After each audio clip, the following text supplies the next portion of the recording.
Okay, here we are at the Great Pyramid, and what's obvious here is before they built up, they had to level the plateau. This is all artificially laid stone of limestone. Some of these blocks are over 100 tons, and then they would build up. And the core limestone of the pyramid was quarried on the plateau.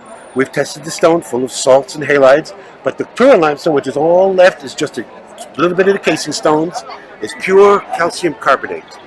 So what we believe is they treated this like a Faraday cage. Instead of using metals like gold, silver to transmit energy, which is a Faraday cage, they used stone, different limestones, and the granite inside to actually shield each other and alternate and transmit the energy, increase the energy. So it was like all the stone is purposely chosen for its content, what they knew was inside it, master geologists, master chemists, master physicists, and they created these structures purposely and no mistakes. And what about the tunnels that are underneath where we're standing? Yes, that of course Hakeem would always tell us what was built first was underground and above. So the tunnels we see underneath us, myriad, they crisscross for at least 300 meters, as you know because you've been down there, to bring water to the site from the Western Desert. Water was the source of the energy. So this is what was brought here. All the tunnels then modified in the dynastic times to be tombs. That's why we go in the tombs, you can tone, you hear acoustics. Why did they want acoustics in a tomb for a dead man? No, it was to charge the water originally. So the tunnels underneath were first, underground first, then laid at plateau, then pyramids built. This was an energetic structure. It produced some kind of energy. We're not sure what it was. Unlikely that it was electricity, but the function was energetic in nature. It was created thousands of years before the dynastic Egyptians. 5,000 years ago, when the dynastic Egyptians entered this area, they found this structure and the other two great pyramids and others here in place.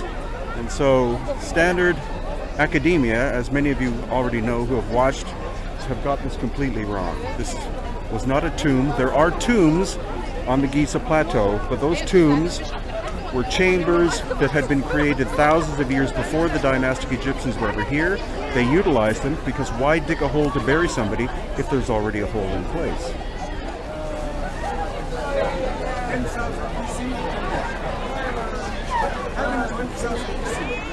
So what you can see behind me is that the stones, the layers of the Great Pyramid, are not simply stacked on top of each other. They three-dimensionally lock into each other, which makes the construction of it far more complicated than what most people realize. And there are 2.3 million multi-ton limestone blocks. Standard academia says that it was likely constructed over the course of 25 years. If that's the case, then you would have to cut, move, and fit into place one block every 2 minutes. Not likely.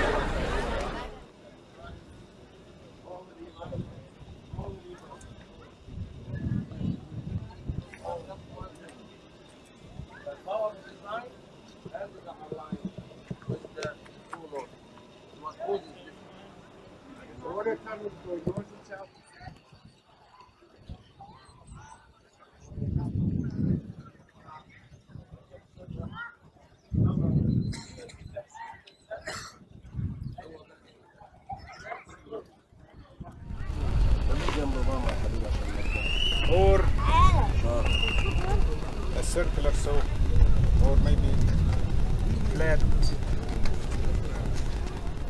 From that space between this part and that part will tell us how thick the blade was. The size, yes. So that power tool cut is the first cut to cut the slab, and then to interlock them together like the foundation here from basalt, then you get this rough machining. So the core of the Great Pyramid, at least 2.3 million blocks, is from the site itself.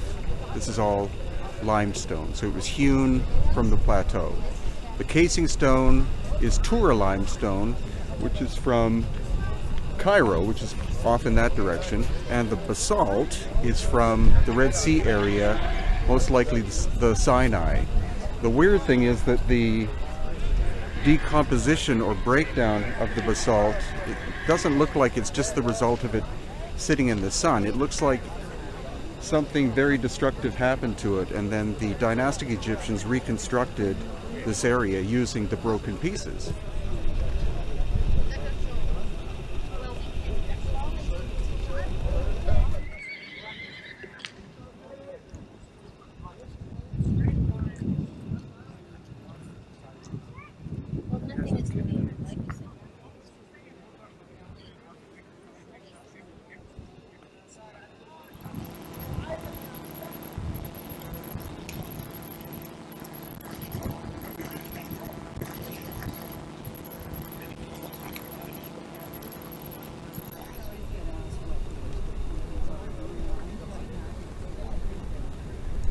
Square ones remind me of Cusco. That's what it means. It means it's like arcs. So, Yep. Yep. Yep. Yep. And if you look around the front, there's an arc.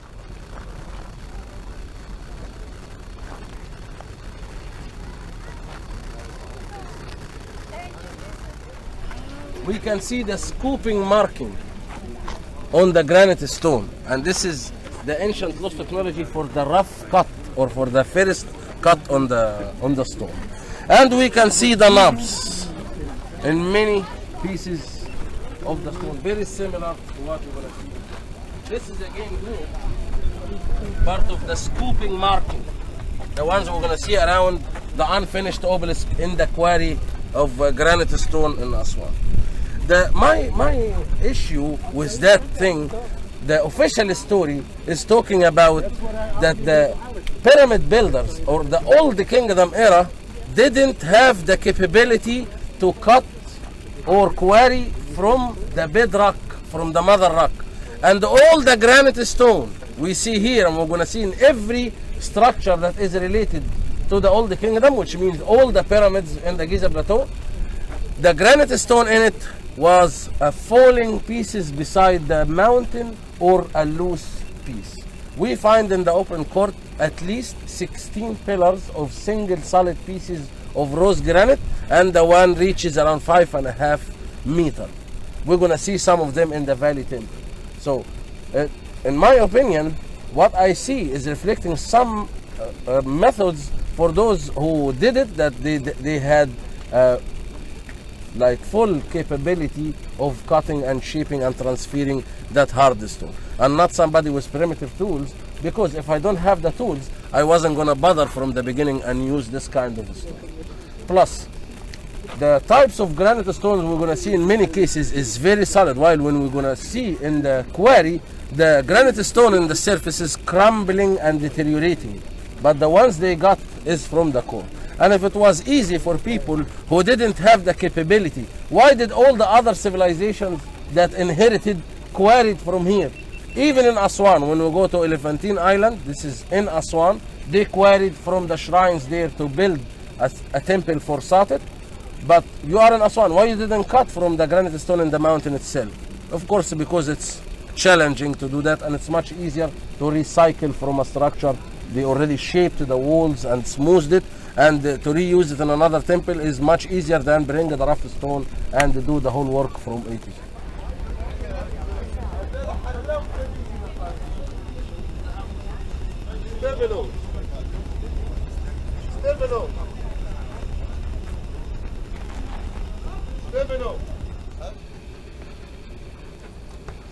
The same tool marks like the one we saw in Baalbek, in the so-called Roman.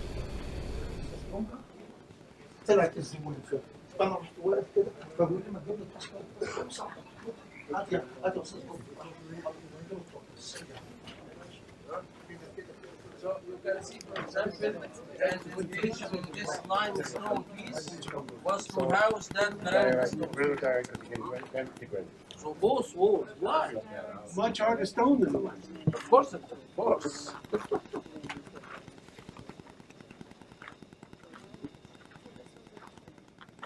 Or a door, yeah.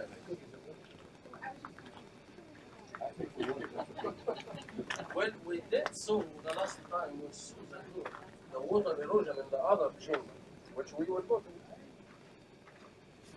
purpose with the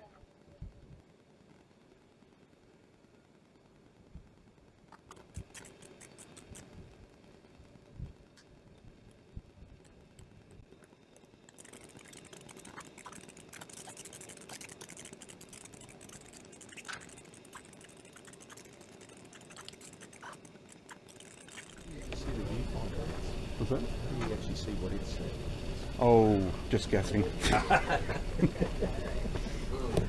it's different from the one in the window. yeah, slightly. It is green. The other one is black. green. Brown on the inside. Jason Malika. Prophylatic يعني صح؟ It's prophylatic.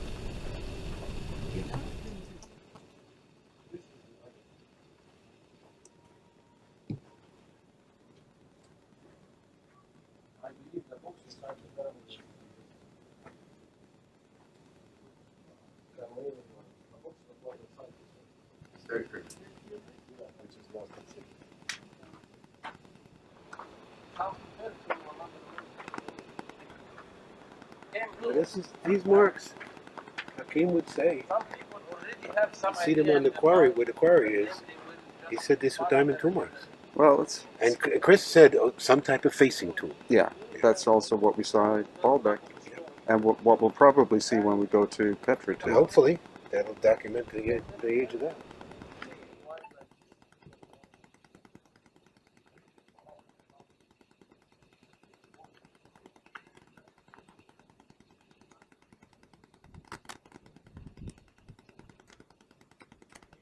But the size of these blocks not a lot.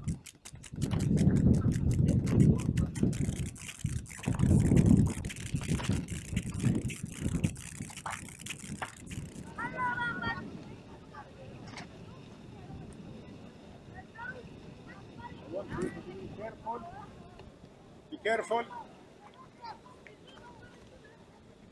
Look at the stop.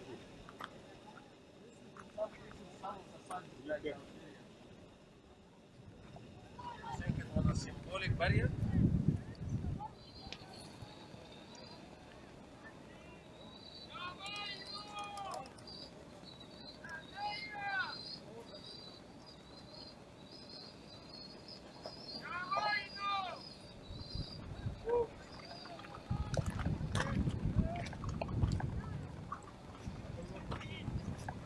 Some of them goes for more than 100.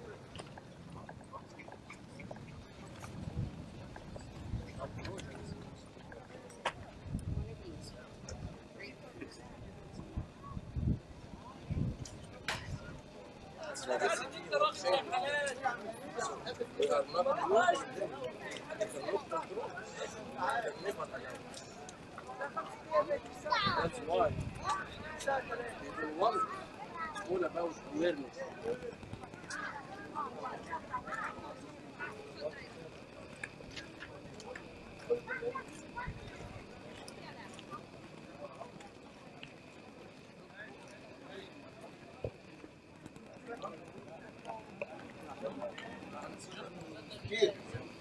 يكون عندك علم ربنا يبارك وانا بقول ربنا عليك دخل بسرعه بس يلا بعدين انت اللي عيب عليك انت كبير خش بسرعه بقى عشان ما معلش عايز اقول لك حاجه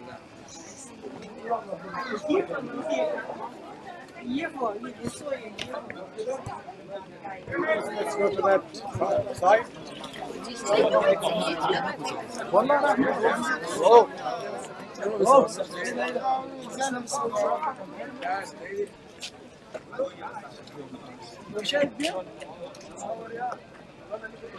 Restoration work spoiled it, hasn't it? Yeah.